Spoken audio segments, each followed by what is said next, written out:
თენგიზ შარმანაშვილი გვერდდება პირდაპირ ეთერში ძალიან დიდი მადლობა ბატონ თენგიზ რომ მონაწილეობთ ჩვენს გადაცემაში. მოკლედ ფაქტობრივად დღეს პრემიერმა დაადასტურა რომ საჭიროა მეტი არგუმენტი ვიდრე ევრობიუროკრატების მიერ გამოგზავნილ წერილშია მოცემული. როგორც მთავრობის მეთაურმა აღნიშნა, საქართველოსთვის ძალიან მნიშვნელოვანია ის კანონები, რომლებიც უკავშირდება მაგალითად ოჯახურ ღირებულებებს, არასრულწლოვანთა ინტერესების დაცვას, გამჭვირვალეობას.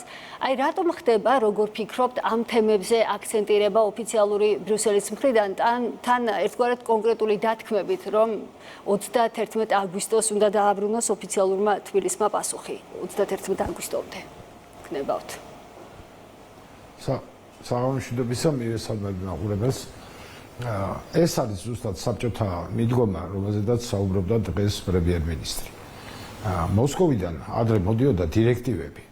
არავინ ამ დირექტივას არ გითხრებდა, არც შენას არავინ არ გეკითხებოდა, არც შენ არგუმენტს არავინ არ მოისმენდა. უბრალოდ ერთადერთი ისი უფლებაც ჰქონდა, მე რეალიზაცია გაგეკეთებინა ამის და სისრულეში მოგეყვანა.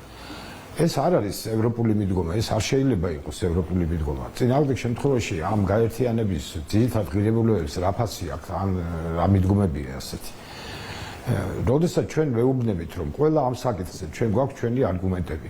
მოვიდნენ, დაგველაპარაკონ, 2 წელი ამას ვიტყოთ კიდევ მეტი. დაგველაპარაკონ, თქვან თავისი არგუმენტები, ჩვენსაც ვეტყვი და თუ გააბათილებენ ჩვენს არგუმენტებს, ან თუნდაც ეჭქვეშ დააყენებენ ჩვენ პასუხებს, მაშინ დავფიქრდებით და ყველაფერსაც გავაკეთებთ, თქვათ თუ რამე ეჭვს იწვევს. მაგრამ ასეთი მიდგომები არ აქვთ. როდესაც ჩვენ ვესაუბრებით, რომ გამჭვირვალობის კანონი არ შეიძლება იყოს არაევროპული, ანტიევროპული, მით უმეტეს რუსული. იმიტომ რომ ასეთი კანონმდებლობა თქვენ ქვეყნებშიც მოქმედებს, მათ შორის თქვათ საფრანგეთშიც. საფრანგეთში ძალიან რადიკალური კანონია ამასთან მიმართებაში და აბსოლუტურად ყველა ინფორმაციას ასაჯაროებენ ამ მიმართულებით, როდესაც იქ რაიმე სახის თანხები შედის და ხმარდება, თქვათ, იქ ეკონომიკურ ან პოლიტიკურ პროპაგანდას ან მსგავს საქმიანობას. მაშინ რა გახდა საქართველოს? საქართველოს მოიფიქრა ეს გამჭვირვალობა ან ასეთი კანონმდებლობა ჯერ ამერიკის შეერთებულმა შტატებმა გააკეთა ეს მეორე მსოფლიო ომის დროს და მას შემდეგ კიდევ უფრო და უფრო გაამკაცრა, კიდევ უფრო დააზუსტა და დღესაც ეს ძალიან მოქმედია. იქიდან ვიცით ხო ჩვენ ყველაფერი ვინ რომელ ლობისტურ საქმიანობას და ვისთან ეწევა თუნდაც ჩვენი ოპოზიცია თქვათ ამერიკის შეერთებულ შტატებში ეს ხო საჯაროდ ქვეყნდება. მაშინ რა საჭიროა რომ დაიმალოს ასეთი ტიპის საქმიანობა საქართველოში ან არ იცოდეს ჩვენმა მოქალაქემ რა თანხა შემოდის და რას ემსახურება ეს თანხა. რა არის ასეთი და პასუხიც იქვია. ერთადერთი ამას ახსნა აქვს ისევ თვითონ ამერიკელებმა გაასაჯაროეს ეს ახსნა რომ თქვათ თუნდაც USAID და თუნდაც NED აფინანსებდნენ არასამთავრობო ორგანიზაციებს საქართველოში რევოლუციური პროცესების დასანერგად, რევოლუციური პროცესების ასაგორებლად. მაშინდელმა ჩვენმა სპეცსამსახურებმა კანონიერად მოპოვებული ჩანაწერიც გაგაცელეს ტელევიზიებში და მათ შორის ალბათ თქვენ ტელევიზიაშიც სადაც პირდაპირ ლექციები ტარდებოდა ხო ნახეთ ეს კანონსის ტრენინგები ყველა სადაც დეტალურ დონეზე იყო აღწერილი ის რაც შემდგომში ჩვენ აქ ნახეთ მიტინგებზე თავის მოლოტოვის კოქტეილების როლით პოლიციელებისთვის წინააღმდეგობის გაწევით და ასე შემდეგ მათი დასახიჩრებით აი ამის გასაჯაროებას ვიტყოთ არა გვეუბნებიან ჩვენ გავაკეთებთ რევოლუციური პროცესების ასაგორებლად საქართველოში უკანონო ქმედებების წახალისებისთვის ყველაფერს და ეს თქვენმა მოქალაქეებმა არ უნდა იცოდნენ. აი ასეთი მიდგომები ჩვენთვის არის მიუღებელი. ამას ეძახის ჩვენი პრემიერ-მინისტრი საბჭოურ მიდგომას რომ არგუმენტი გითხარით ჩვენ გეტყვით ჩვენს არგუმენტებს და თუ ეს სამართლებრივ ჩარჩოებში არ ჩაჯდება ეს ან ევროპულ ღირებულებებში არ ჩაჯდება ჩვენი პასუხი მაშინ მოგთხოვეთ პასუხი მაგრამ ძალიან კარგად იციან რომ ევროპულ ღირებულებებში ჯდება ეს სამართლებრივ წესებშიც ჯდება ეს ჩვენი კანონმდებლობა მაგრამ უბრალოდ ეს არის ის პოლიტიკური ამოცანა რომელიც მათ გააჩნიათ და ამას უკვე აღარც მალავენ და ღიად არის გაცხადებული რომ ეს არის უკანონო ქმედებები ხელისუფლების შესაძლებლად საქართველოში. რა მიზანს ემსახურება ეს ცვლილება, ამაზედაც ისაუბრებთ და დაგაინტერესებთ ამასაც გავშლი. დიდი ალბათობით ოფიციალური თბილისიდან იქნება უარი, ვინაიდან ეხაც თქვენ საუბრობთ, რომ ძალიან მნიშვნელოვანია როგორც ხელისუფლებისთვის, ასევე საზოგადოების დიდი ნაწილისთვის განჭურვალობის შესახებ კანონპროექტები, ასევე LGBT თემთან მიმართებაში. Რამდენად რეალურია ამ შემთხვევაში ვიზა ლიბერალიზაციის შეჩერება? არსებობს ეს საფრთხე, არსებობს ასე ვთქვათ მყარი ბერკეტი იმისთვის, რომ ერთი ხელის მოსმით მოხდეს შეჩერება? არა, რა თქმა უნდა არ არსებობს. ეს არის რაღაცა თამაშის წესების მოგონება გზადაგზა. ეს იგივეა, რომ ვთქვათ ფეხბურთის მატჩის დროს საჯმა გამოაცხადოს, რომ ეხლა მეორე ტაიმისთვის მე ახალი წესები შემოვიღე. და არავინ არ იცოდეს ეს წესები. უბრალოდ რომ კითხონ მე რატო შემოვიღე, ასე მინდა და იმიტომ შემოვიღე. არავითარი სამართლებრივი საფუძვლები ამისი არ არსებობს. არც ერთი რეალური დამადასტურებელი ფაქტი იმისა, რაზედაც ისინი საუბრობენ, არ არსებობს. მათ შორის ეგრეთ წოდებულ თქვათ პოლიტიკურ დევნაზე, აქ პოლიტიკურ პატიმრებაზე და ასე შემდეგ.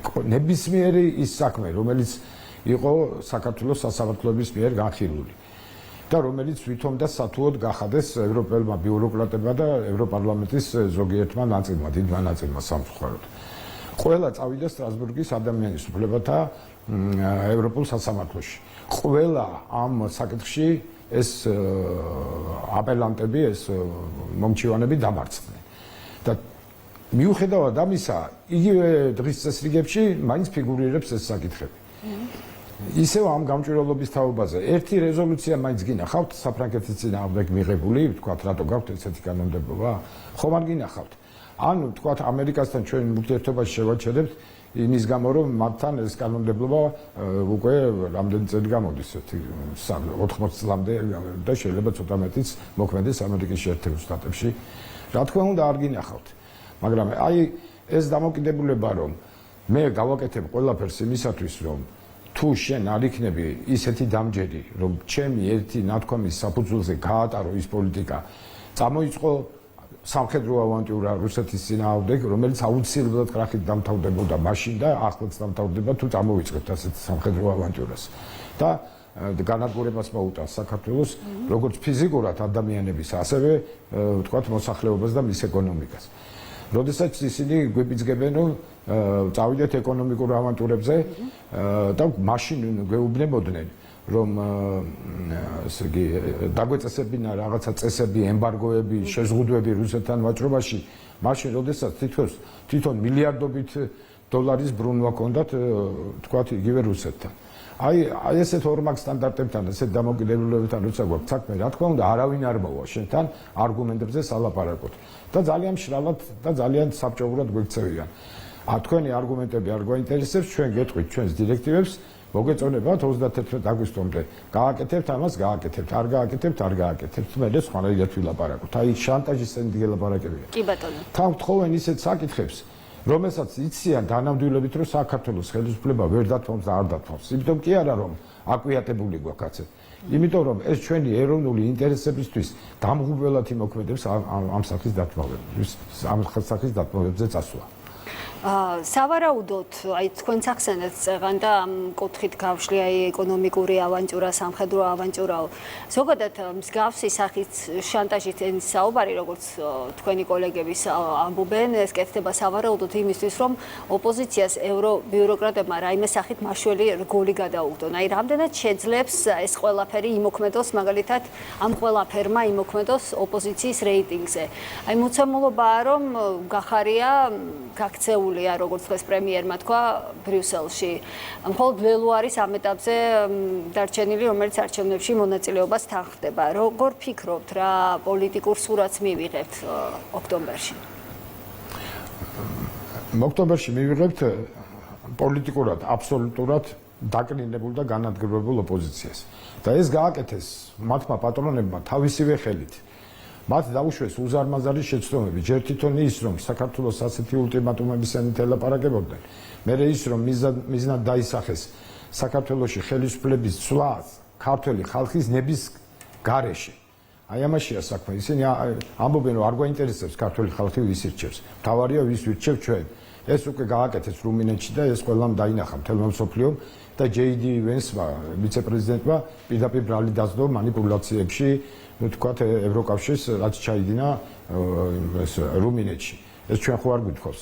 თვითონ ამერიკის ადმინისტრაციას საუბრობდა ამაზე. აი ესეთ ვითარებასთან მიუხედავად ამ ყველაფრისა ისინი დამარცხდებიან.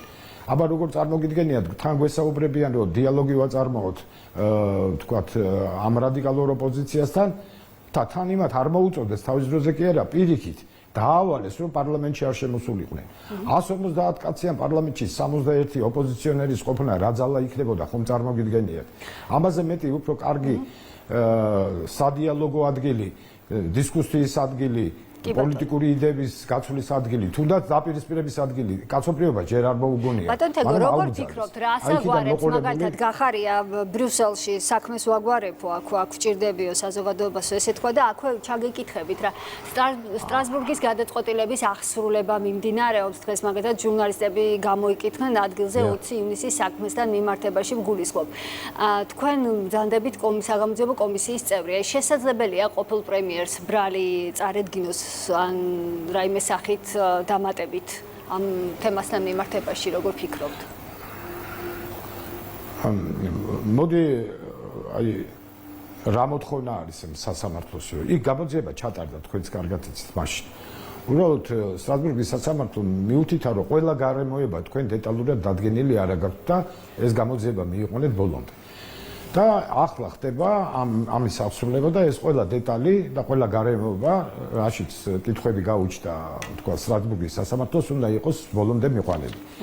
ეხლა მე პროკურორის როლში ვერ გამოვდგები და ვერ დავაანონსებ ვინმესთვის ბრალის წარდგენას, ეს ჩემი კომპეტენცია არ არის, მაგრამ ყველას კარგად გვესმის რომ როცა ყველა დეტალი გაირკვევა, იქ კიდევ გამოჩნდება ბევრი ბრალეული ადამიანი, რომლებმაც მიიყვანეს ამ მდგომარეობამდე იმ დღეებში საქართველო. ეს დაშავდნენ ჩვენი მოქალაქეები, ეს მოხდა წინასწარ-განზრახვით თუ თქვათ დაუდევრობით თუ არაკომპეტენტურობით, ამას გამოძიება დააგეს. ძალიან დიდი მადლობა, თენგიზ შარმანაშვილი, ქართული ოცნების წევრი, საუბრობდა ჩვენს ეთერში.